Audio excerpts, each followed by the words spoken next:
据南部战区微信公众号10号发布的消息，在历时近1个月后，山东舰航母编队圆满完成远海战备训练，于近日返回母港。本次战训不仅少有地提到岛链外这一区位信息，还包括与火箭军等展开联合演训的内容。山东舰首秀战训内容非常丰富，创下哪些第一次？美国方面也高度关注解放军4月举行的包括山东舰参演的环岛演训。知名智库还专门邀请美日及岛内军事专家进行研讨，分析出了什么？来看报道。根据央视军事报道，山东舰航母编队4月5号穿越巴士海峡，经过台湾东南海域，展开首次西太平洋远海战备训练。经过近1个月的密集战训，已于近日返回母港。深圳卫视注意到，辽宁舰编队以往前出西太，主要是编队自身进行各种演练。而山东舰此次首秀则直接参加了环台岛战备警巡和联合利剑演习，并同步开展战斗值班、专门课题演练、飞行训练等，战训内容空前丰富。有分析指出，报道中提到的开展战斗值班，说明山东舰航母编队已正式进入战斗值班序列。一旦发生突发情况，航母编队随时由平转战前出应对。同时，在大洋巡弋时，编队若面临突发情况，也可以随时以实战状态予以应对。现在山东舰是从具备初始作战能力到形成完全作战能力的这样一个阶段当中，那么下一步就是要进一步强化山东舰作为这个整个海上编队的核心，来进一步完善这个联合作战能力的这样一个要求。报道还指出，山东舰航母编队在岛链外与火箭军、陆基航空兵以及其他水面作战编组开展联合演练。深圳卫视梳理发现，以往官方针对海军演训报道中明确提到岛链外这一区位信息并不常见。所谓第一岛链是美国和其盟国或伙伴构筑的，北起勘察加半岛，向南延伸至韩国、日本、中国台湾和菲律宾等地。在岛链外开展联合演练，也表明解放军已经有足够的能力冲破这道所谓的封锁线。以前我们海军比较弱的时候，那么只能在第一岛链之内的近海来构筑我们海上钢铁长城。那么现在我们的海军强大了，我们就应该把海上钢铁长城向外延伸，在第一岛链之外，在第2岛链之内的这个西太平洋地区，来构筑我们新的这个海上海空的这个防御线。山东舰与火箭军等作战编组进行合练，尤其引人关注。航母编队着眼战场实际，在远海大洋广域机动立体攻防，先后研习联合搜反潜、联合火力打击、区域制空作战等多个实际作战场景，同步带动相关海空协同兵力参演，在实岸实景中练指挥调度、验战术战法。分析指出，这表明解放军联合作战体系正在向纵深发展。航母编队在远离本土的大洋中巡弋，不但可以作为对敌打击的平台，同时也可以作为战场情态的侦察平台及指挥中枢，通过数据链将目标信息同步给多个作战编组。我们的火箭军在我们的这个陆基的阵地上远程的发射各型的这个弹道导弹，包括这个高超音速导弹，那么就类似于我们陆上作战的这个远程的火炮和火箭炮来实施一个远程的火力支援。那么这样一个远近的一个结合，包括这个火力支援与这个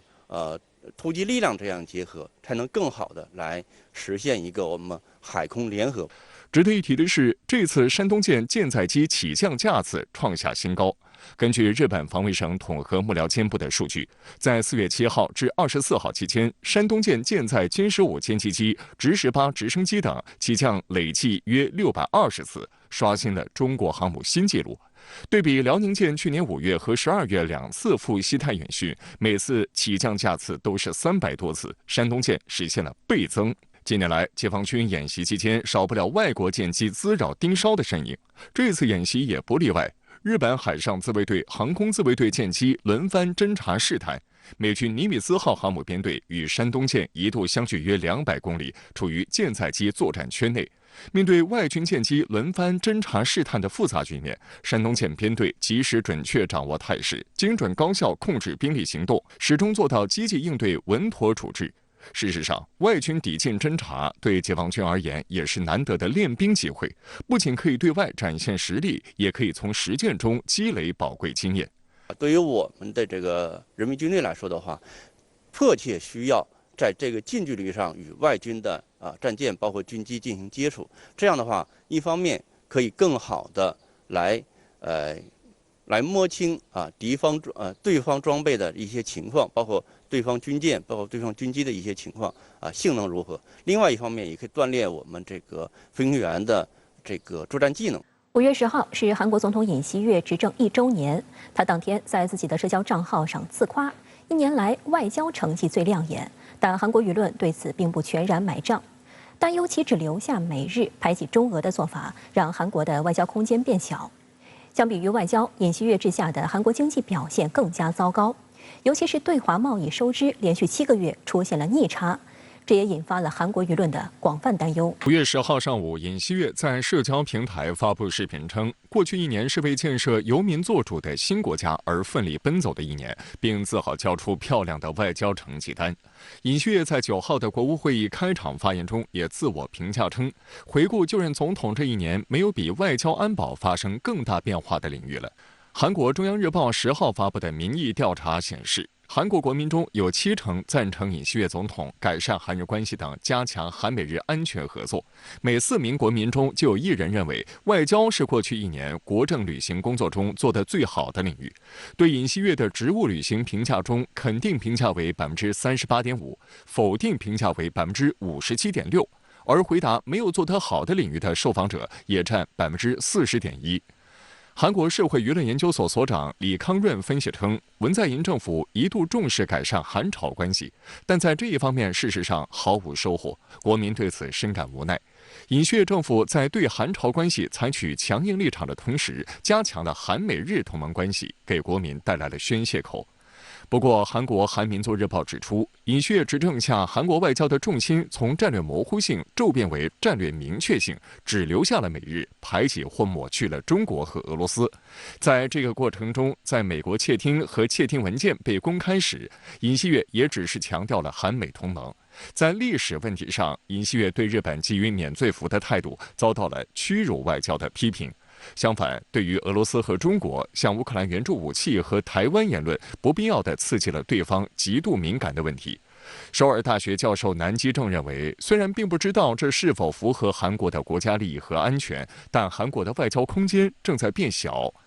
尹锡悦政府这1年以来的外交路线比较一贯，基本上可以概括为加强对美国的全面战略同盟。同时呢，尹锡悦也在积极参与美国地区遏制中国的这样一种战略，比如积极参与美日韩3边合作、4方芯片联盟等等。尹锡悦政府一面倒的外交政策，也并没有为韩国争取到更多的利益。韩日重启穿梭外交的成果之一，日方同意韩方派代表团考察福岛核污水，将于本月23号至24号成行。韩国总统室相关人士曾表示期待称，韩日可以联合调查核污水的成分和物质。但日本经济产业大臣西村康人9号表示，此举是为了帮助韩国理解而采取的应对措施，不是对处理核污水的安全性进行评估或确认。